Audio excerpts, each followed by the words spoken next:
வழக்கமா நீ சொல்றது தானே சொல்ல போற. இது என் அப்பா வீடு, எங்க அப்பா எனக்கு கொடுத்த வீடு. நான் இந்த வீட்டை விட்டு போக மாட்டேன் அப்படின்னு தானே நீ சொல்ல போற. நீ இந்த வீட்லயே இரு, நீ இங்கேயே இருந்து ஆண்டு அனுபவிச்சுக்கோ. ஆனா முத்துவும் மீனாவும் இல்லாத இந்த வீட்டுல நான் இருக்க மாட்டேன், அவங்களோட சேர்ந்து நானும் வெளியே போறேன் அப்படின்ற மாதிரி நம்ம அண்ணாமலை எப்போ சொல்ல போறாங்க. ஸோ அந்த மாதிரியாவது சொல்லிட்டு தயவு செஞ்சு வீட்டை விட்டு வெளியில போங்க அப்படின்னு தான் நாங்கள் சொல்றோம். சரி, கதைக்குள்ள வரும். இப்போ சிந்தாமணி கூட சேர்ந்துட்டு விஜயாவும் தான் மீனாவை ஏமாத்திருக்காங்க. சிந்தாமணி வந்து 2 லட்ச ரூபாய் பணத்தை ஏமாத்த போறாங்க அப்படின்ற விஷயம் விஜயாவுக்கு முன்கூட்டியே தெரிஞ்சிருந்து சொல்லலை. ஆனா நம்ம மீனாவும் ஸ்ருதியும் சேர்ந்து நல்லபடியா அவங்களோட பணத்தை வந்து மீட்டு எடுத்துட்டாங்க. அதைத்தான் இந்த வாரம் எபிசோட் ஃபுல்லாவே காட்ட போறாங்க.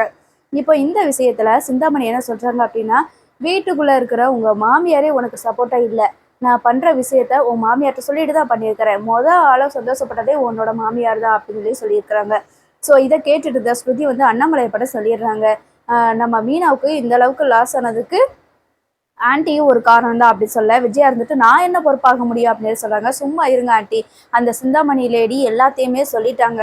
அதாவது மீனாவுக்கு 2 லட்ச ரூபாய் நஷ்டத்தை ஏற்படுத்த போறாங்க அப்படின்ற விஷயத்த முன்கூட்டியே அவங்கள்ட்ட சொல்லியிருக்காங்க. நீங்க தான் வந்து சரி வெயிட் பண்ணி பார்க்கலாம் அப்படின்னு சொல்லிட்டு சந்தோஷப்பட்டுட்டு இருந்திருக்கீங்க. சரி, இவ்வளவு கேவலமான ஒரு ஆளை வந்து நாங்க பார்த்ததே கிடையாது அப்படின்னு சொல்ல நம்ம அண்ணாமலை பார்க்க கோவம் வந்துருது. எவ்வளோ ஒருத்திக்காக யாரோ ஒருத்தவங்க தொழில் பண்ணுன்றதுக்காக நீ அவங்களுக்கு ஹெல்ப் பண்ணுவ, சொந்த மருமக அவளை வந்து அவ தொழில முன்னேறத நீ விட மாட்ட. மனசாட்சியே இல்லை.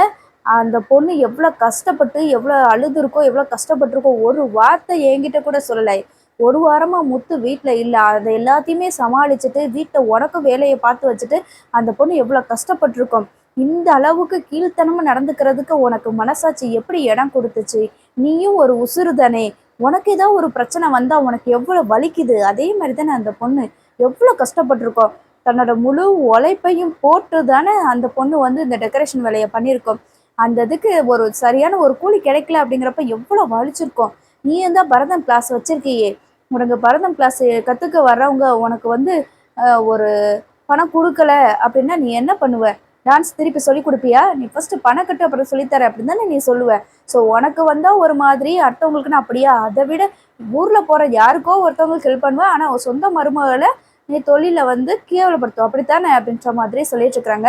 இந்த அளவுக்கு கீழ்த்தனமா போனதுக்கு அப்புறமா உன் கூட வாழ்ந்து எனக்கு என்ன பிரயோஜனம் சொல்லி, இத்தனை வருஷமா என்ஜி டிரைவரா நேர்மையா இருந்து நான் உங்க எல்லாரையும் வளர்த்து நல்ல மனசோட தானே வளர்த்து விட்டேன், ஆனா நீ ஏன் இப்படி இருக்க அப்படின்ற மாதிரி நம்ம அண்ணாமலைப்பா விஜயா கிட்ட கேட்குறாங்க.